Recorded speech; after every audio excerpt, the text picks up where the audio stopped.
Bonjour à tous. Alors je ne sais pas qui va regarder cette vidéo. Au départ, elle s'adresse à mon premier cercle d'associés, mais je me rends compte qu'elle peut servir et être utile aussi bien à des commerciaux, à des collaborateurs, des salariés, toute personne qui va être amenée à utiliser des applications, à recommander à ses clients des applications, voire même à intégrer des applications dans des propositions commerciales ou dans des solutions ou des offres. Mon objectif n'est pas du tout de la répression, c'est un objectif de prévention, d'information, et surtout vous expliquer pourquoi on met du temps à mettre en place des solutions informatiques, à mettre en place des outils, à les développer, ou simplement à les sélectionner. Pourquoi on ne saute pas sur la première application qui est proposée, que l'on peut trouver partout sur Internet et utiliser et installer facilement, alors que d'autres le font.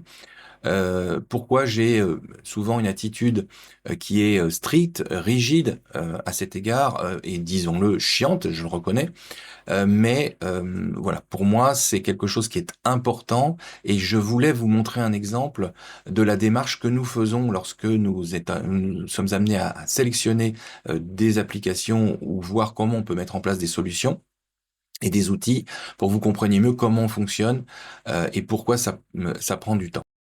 La première chose qu'on peut se dire quand on veut ou placer à un client une application ou lui recommander une application, voire même nous-mêmes l'utiliser, c'est de se dire, bah, si je trouve une application qui est connue ou qui est très répandue, où il y a beaucoup de tutoriels ou beaucoup d'informations dessus, c'est une application sérieuse. Là, il faut déjà marquer un premier temps de méfiance ou en tout cas de réflexion et de vérification, parce que vous avez beaucoup d'applications issus de start-up qui vont avoir ou lever des fonds, qui vont avoir besoin de fonds de développement, et donc elles vont avoir besoin d'un développement commercial très rapide. Et elles vont utiliser souvent ce qu'on appelle la technique de l'affiliation, et qui va faire que vous allez avoir énormément de gens qui vont se mettre à parler d'une application en bien, forcément, parce qu'ils y ont un intérêt financier, sans forcément être totalement objectif sur l'application. Donc vous avez l'impression qu'il y a un grand affichage. Les clients auxquels vous allez proposer ces applications, eh bien, vont être aussi rassurés dans un premier temps, parce que effectivement, ils en ont entendu parler ou ils l'ont vu, voire même ils l'ont utilisé. Mais après, si on va plus loin, c'est ce que je vais vous montrer là, eh bien, on peut avoir des complications et des difficultés qui peuvent remonter sur vous et sur votre responsabilité. On va prendre un exemple simple. En ce moment, on travaille sur la mise en place d'un outil qui nous permettrait, oui, qui permettrait à nos clients d'enregistrer des réunions. Vous savez qu'on a de plus en plus de réunions à distance. On fait de plus en plus de réunions et on a du mal à finalement profiter de ces réunions parce qu'on ne mémorise pas tout, et les outils récents à base d'IA permettent de faire cela. Donc, on est en train de rechercher une application qui nous permettrait de faire des réunions, d'en obtenir des résumés, de les faire traiter par l'IA, et voire même, pourquoi pas, de les réintégrer dans un CRM, par exemple, ou dans une autre application, euh, pour s'en servir ultérieurement et retrouver trace de ces réunions ultérieurement. Donc, je suis amené à découvrir une application qui s'appelle Fasom, qui est effectivement répandue sur Internet, dans YouTube notamment. Euh, je la trouve finalement pas si mal que ça. Elle me semble intéressante. Je demande à un collaborateur de la tester, de l'étudier, de la regarder. Le collaborateur remonte un avis positif sur cette application, et donc je m'apprête à la valider. Et entre-temps, j'ai une autre information d'un associé qui utilise une autre application qui s'appelle Clap, et que je vais voir et qui semble mieux que l'application Fasom. Donc, temps d'arrêt, et je dis pourquoi pas utiliser cette application. Et donc, je vais regarder cette application, et voilà comment je fais lorsque l'on me montre une application, quand on me parle d'une application. Je suis sur le site de euh, Clap, qui est une application donc qui va enregistrer des webinaires ou des visioconférences et les traiter pour pouvoir connecter donc des applications à d'autres applications, faire un traitement. Donc dans un esprit plug and play, c'est dans l'esprit de dire on n'a pas besoin d'être informaticien pour utiliser ces outils, il suffit d'appuyer sur un bouton, de connecter un Trello, un Zapier, un Make ou un Outlook ou peu importe.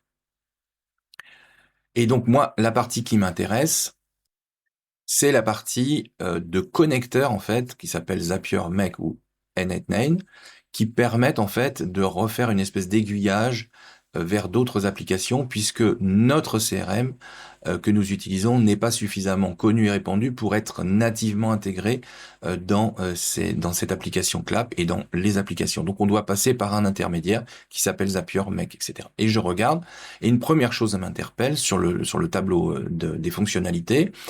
On n'a pas la fonctionnalité donc Zapier Make dans les versions basiques et pro, ce qui me semble tout à fait classique, et on l'a à partir de la version business, elle est cochée en vert. Ça me plaît et ça me convient.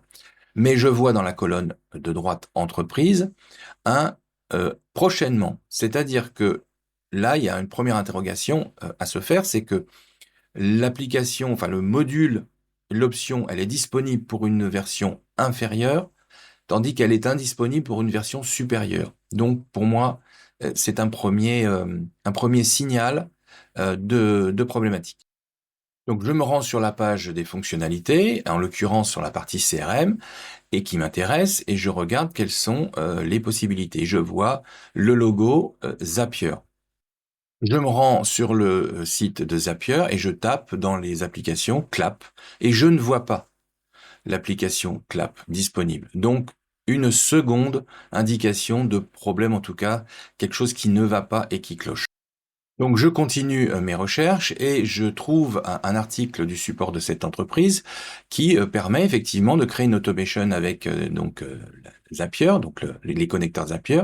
Et je me rends compte, je vous passe les détails techniques, qu'en réalité, il n'y a pas de connexion directe, donc le fameux plug and play, mais qu'il faut passer par une installation, par une autre application qui s'appelle Webhook, une autre technique qui s'appelle Webhook, et qui va permettre de faire cela avec une manipulation extrêmement complexe pour en tout cas quelqu'un qui n'a pas de connaissances informatiques et qui est quasiment impossible. Et je vois une vidéo et donc je vais commencer à regarder la vidéo. Donc je vais vous partager la vidéo si je la retrouve.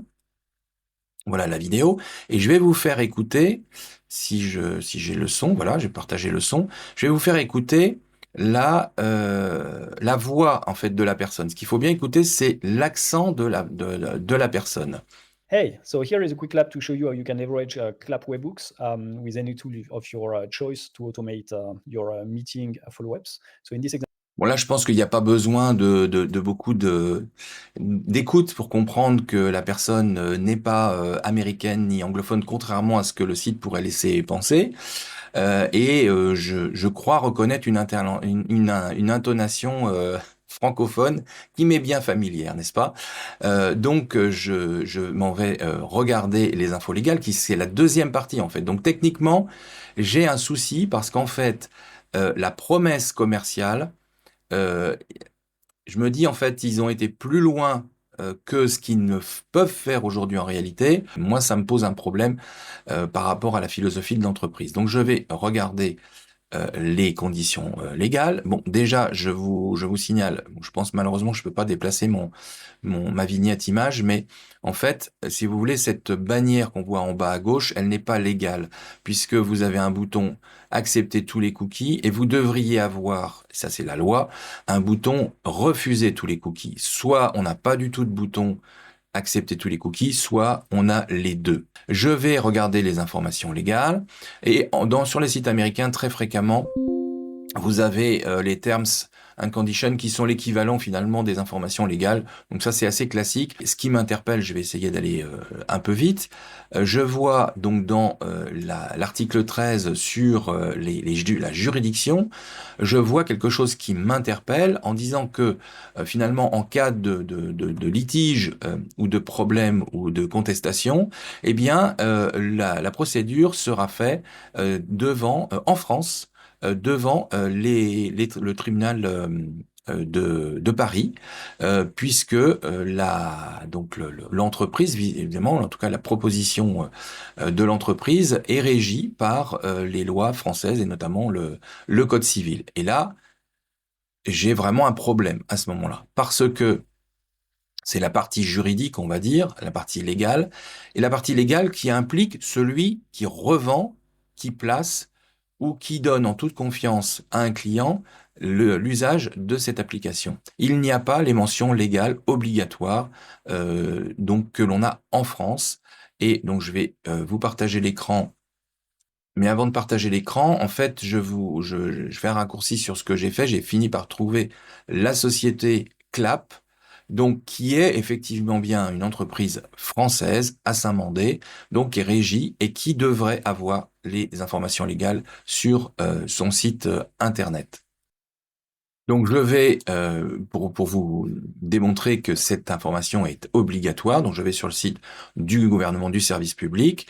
Vous noterez d'ailleurs la légalité parfaite de la bannière pour cookies, où on a bien accepté, refusé ou personnalisé.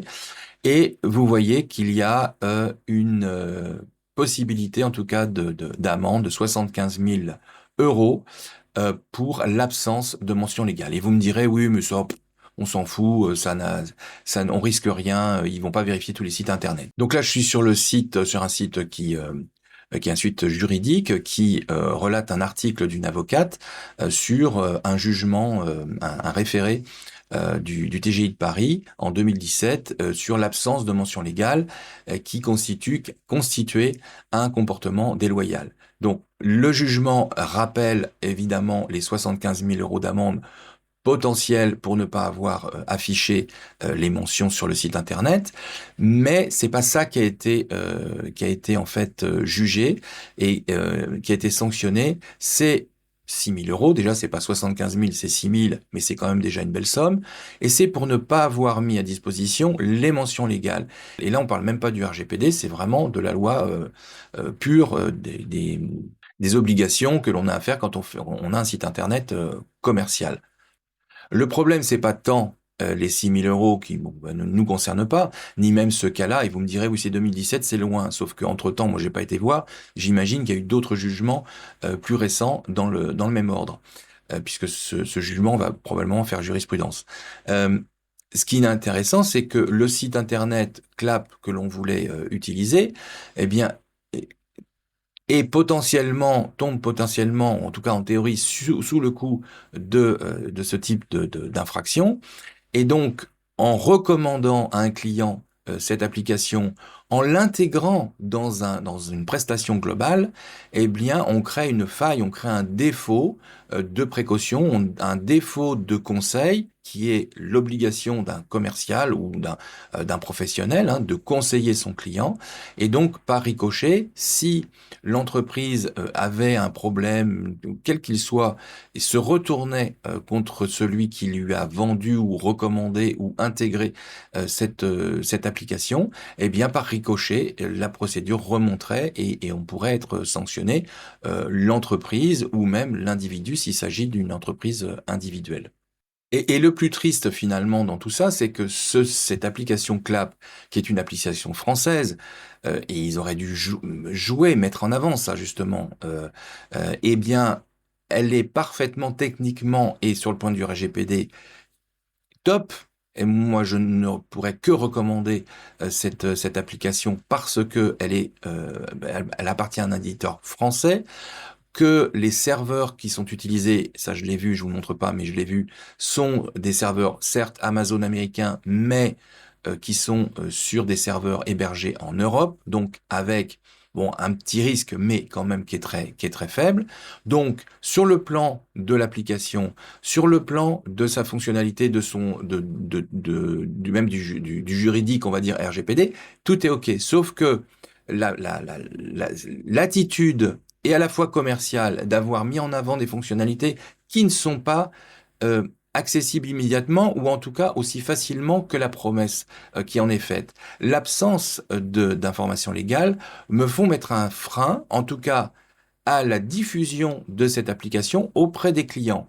Ça ne veut pas dire que vous ne pouvez pas utiliser, tester ces applications voilà, pour vous-même, mais ça veut dire qu'il faut prendre précaution quand vous allez les intégrer ou les recommander à des clients. C'est un exemple sur cette application parce qu'on travaille dessus, mais je pourrais prendre n'importe quelle application qui vous intéresse, IA, ChatGPT ou tout ce que vous voulez, ce sera exactement le même principe.